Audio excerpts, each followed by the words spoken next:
Now, it's great to be able to say, and the theme of this meeting obviously is Britain is broken, and there is no doubt about it that Britain most certainly is broken when you look around and seeing the levels of poverty and deprivation that have befallen so many people in this country. And if you remember, in the run-in to the 2010 election campaign, that David Cameron and George Osborne used to always be going on about broken Britain, didn't they? And yet they then went on to implement austerity, which has caused incredible suffering, poverty, inequality and deprivation in our country. Now, I'm no great fan of New Labour, but in those 13 years that Labour were in government, at least funds were put in to public services. Satisfaction in the National Health Service had never been higher when Labour left office in 2010. However, I think we missed a trick. We should have gone much further than we did when Labour was last in office. We didn't fundamentally transform our economy in a way that would have made it very difficult, as and when the political pendulum swung back towards the Tories, for them to do the damage that they did. Because when you think about it, when Thatcher came into office, and I mean, Tosh talked about the 1945 Labour government and the sort of post-war settlement that was put in train, which stood the test of time for really 34 years. It took Thatcher's Tories quite some time to wreak the havoc that they eventually were able to do, because the support of the legislative framework that was in place made it very difficult for them to unpick that and to implement the sort of changes that they wanted to bring about as quickly as they would have liked. However, they did fundamentally transform our country to the extent that we've been living with a neoliberal consensus effectively since 1979, including those 13 years that New Labour were in power. And that's what I mean when we didn't make those fundamental changes that were desperately required to our country at that time. And last year, you may have seen, the UN Special Rapporteur did a report looking at the level of poverty in this country. Bear in mind that Britain has the 5th biggest economy, according to GDP, anywhere in the world. And yet, according to the UN Special Rapporteur, 14 million people are living in poverty in the 5th biggest economy in the world. 1.5 million of which are destitute, according to the UN Special Rapporteur. And the government's response to that, if you remember, was, it's been too political. My God, I mean, you know, wouldn't you be ashamed of running a government that's responsible in the 5th biggest economy? Anybody with any sense of what's right, of fair play, of justice, of decency, wouldn't you be ashamed that you were presiding over the 5th biggest economy in the world, which has led 14 million people to be forced to live in poverty? It's an absolute outrage, and it doesn't have to be that way. When you look at the number of people who are sleeping rough on our streets, on average 11 people every single week are dying, rough sleepers. When I was a kid growing up, I don't know what it was like in Doncaster, but I don't suppose it was any different for those of you of a similar generation to me. We talked about young people, but by the way, 60 is a new 30, so I'm only 31 at the moment on that basis. But you just didn't see people sleeping on the street in shop doorways, begging. You just never seen it. Yes, there were problems, and yes, there may have been some homeless people in London. I wasn't saying it was perfect, but you know, for most places, it wasn't really a phenomenon that we were familiar with at all. I remember going over to Italy as part of a civic exchange. Derbyshire County Council were twinned with a province in Italy called Ascoli Piceno. And on one of the days that we were there, they took us on a day trip to Rome. And I remember in 1988, this was 9 years into a Thatcher government, being shocked at seeing beggars on the street of Rome. I thought, well, Christ, even after 9 years of Thatcher, you don't really see that in Britain. But within a few short years, it was in every town or city in our country.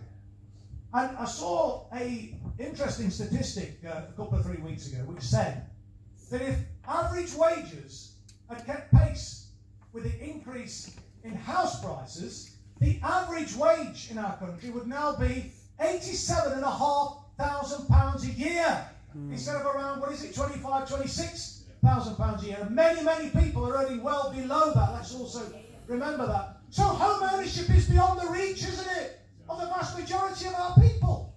Young people like I was, and people people may have heard me give this anecdote in the past relating to myself. As a young apprentice bricklayer in 1976, me and my girlfriend earning enough money to buy a brand new 3-bedroom, semi-detached house in a desirable village, backing onto a waterfront, and it was only 3 times what I was earning as an apprentice bricklayer. And when I looked at the same house, because you can look on Zoopla, see how much it was sold for the last time, it was sold for about £300,000 or something. It was 10 grand when I bought it. Sold for about 250, 300 grand, I think it was. And then I looked at what was an apprentice bricklayer earning. And instead of it being 3 times what an apprentice could earn, it was about 25 to 30 times. So it was completely beyond their reach. Now, I was a bit of a quick developer, shall we say. I was a little bit ahead of the time. But it wasn't that unusual for a teenager to buy their own home in those days. But many of my mates didn't. They got a council house. But you could get a council house just like that, virtually, couldn't you? One of my mates is saying, well, we're leaving home, or we're getting married, you know. Yeah, we went down to the council, we told them we're leaving home in a couple of months, or we're getting married in 2 or 3 months. Yeah, but you know, no, right, and then they virtually got it there and then. And that is just impossible now, because what they've done is they've stigmatised council housing, haven't they? Yeah. They've residualised it. It's for the poorest of the poor. And Thatcher, part of the Thatcher revolution was that you were a second-class citizen if you were renting your home. The way to, moral advancement really was to buy your own home. And do you remember she used to talk about a property-owning, shareholding democracy? What happened to all those shares? They're all held by basically mainly foreign governments and foreign nationals, and basically elites. We're not a property-owning, shareholding democracy at all, are we? And that is part of the major problem befalling our country, and why it's so desperate, I think, that we have a sea change, a radical, different approach to the one that we've been pursuing now for, well, the best part of, well, actually, no, it is not the best part of it. It is 4 decades. 4 decades of neoliberalism has led us to this.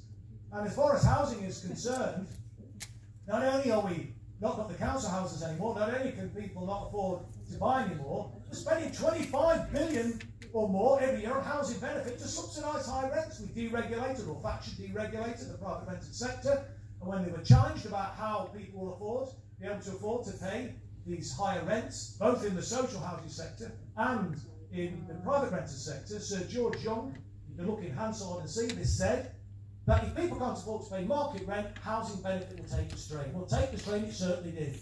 What we've done is we've used public money to enrich private landlords and to generate bankers' bonuses, because although when they stopped councils building houses, they said housing associations are new providers of new public housing.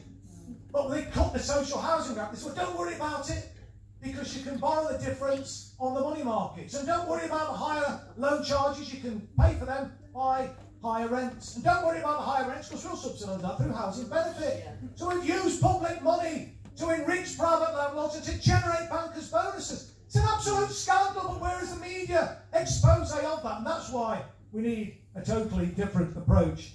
And what we've seen over certainly the last 10 years, it's been accelerated, but it started in 1979, is public services being used as a cash cow to generate private profit for the private sector. And I say, not only when Labour gets into government next time, should we be kicking the privateers out of the NHS, we should be kicking the privateers out of all public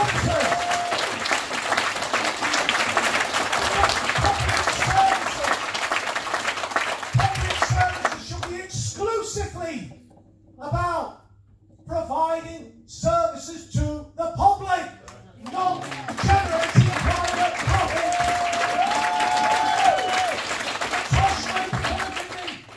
About the dividends going to the shareholders, not just the railway, which is right across the piece. And when I got into Parliament last time, I asked the House of Commons Library to do some research for me to find out how much profit and how much in dividends have been paid out since 2010 to the, only 2010 as well, to the privatised utilities and railways and the rest of it. And it was incredible the amount which had gone out. And it were literally billions gone out in dividends. But the worst was the water industry, where over that period, I think they've made something from memory now, about 23 billion in profit. They paid only around 350 million in corporation tax, but they paid out in dividends over 18 billion pounds. Now, if we brought these utilities into public ownership, we wouldn't be paying those dividends to shareholders, would we?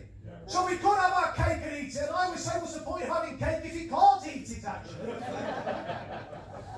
So we would be able to reduce everybody's water bills and have the resources left over to invest in our water infrastructure as well. It isn't value for money having these utilities in the private sector. We're out of time. 2 minutes to go. Goodness me. And obviously social security is another area where we need to be looking to reintroduce a compassionate social security system. It's no longer a safety net, is it at all? It's a punitive system that penalises people and stigmatises people for being poor.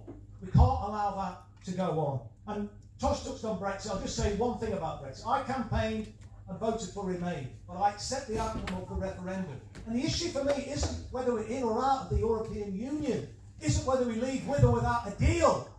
The issue is getting a government elected that is committed to a fiscal stimulus to address any economic shock, but all the economic forecasts say that the economy will continue to grow, but who's benefited from it? As I made the point, the fifth biggest economy, we've got all this poverty, but we have a system where we have a fiscal stimulus to address the economic shock, but also commit to redistribution of income and wealth.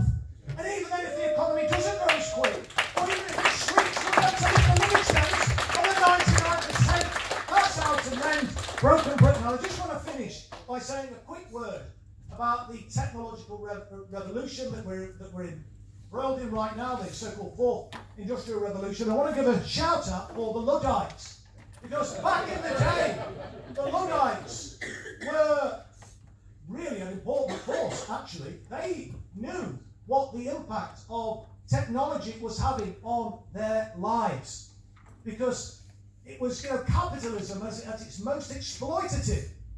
We're talking about skilled artisans who were thrown unceremoniously out of their secure, or previously secure and highly skilled occupation, which gave them, a reasonable standard of living. And they all, they're now being portrayed, aren't they, as, I was looking at something the other day, often portrayed as mistaken, pathetic, and, living in the past and not prepared to accept change, even sort of dangerous and insane. And yes, they went around smashing machinery, but you can understand why they did that. It was because the benefits, the fruits of that technological change that was happening then wasn't actually done in the interests of the many. It was done in the interests of the few. And then we talk about for the many, not the few. It's not just a slogan. It's got to be our modus operandi. And there's a real chance for us to become 21st century Luddites and say, we are not going to stop technological advancement, but we're going to make sure that we all benefit from it, so that we can all have a shorter working week, so that we can bring about Tony Benn's vision of increasing the school leaving age to 75. And when he made that point, it was reported quite widely, and he received a letter from a disgruntled 85-year-old who said, "Why are you discriminating against me, Mr. Benn? I just graduated from the Open University. What's your problem?" And that's the sort of society that we can be creating with the fifth biggest economy. We've got this technological revolution, but we need to democratise our economy. And again, Tony said that democracy is the most revolutionary thing in the world. And I didn't quite understand what he meant by that. I really understand it now. Because it's not just about democratising the Labour Party that causes some concern and a few quarters and ruffles a few feathers. But if we're serious about democracy, we need to democratise the workplace. We need to be creating worker cooperatives. We need to be sure that the fruits of our labour goes to the people that generate the profits. And this isn't just some fanciful left-wing craft idea. Look at Mondragon. It's a worker cooperative in Spain. It's the 7th biggest corporation in Spain. It was set up in the 1950s by a Catholic priest with 6 people, and they said, if we wait for some industrious, some capitalists to come here and create jobs for us, we'll all die of old age. So we need to do it ourselves. They've now got over 100,000 people in that organisation, and they've addressed the issue of inequality. The highest earner only earns 8 times more than the lowest paid person. You look in the private sector now, it's 300, 400, 500 in certain, over 1,000 in certain. I think the average is about 200 or 300 times as much, those at the top to those at the bottom. We need a sea change. We need to not just democratise the Labour Party, but to democratise our economy. And that's why we are being subjected to so much attack and smearing. Yes. And if I can quote Tony Benn once again, he once said, "I don't care what they call me. They can call me a Trotskyite. They can call me a flat earther, a Stalinist, a vegetarian, or a vegan in my case. I don't care." He said the reason why they call us names is they dare not face our arguments. And our arguments are unanswerable. The programme that Jeremy Corbyn is now spearheading is overwhelmingly supported by the overwhelming majority of the British public. Between 70 to 80% of the British public support the programme that we're now putting forward. In many ways, we're not being radical enough. Tony Benn used to talk about bringing all of the banks into public ownership. Over 50% of the public want all of the financial institutions brought into public ownership. All we're saying is, let's set up one. Where we say we don't want a national investment bank, and that's too radical for some of them. Well, look, comrades, what I would say is this. Britain is broken, but we can fix it. Another world isn't just possible, it's within touching distance. Let's go out and win that new world together. Thank you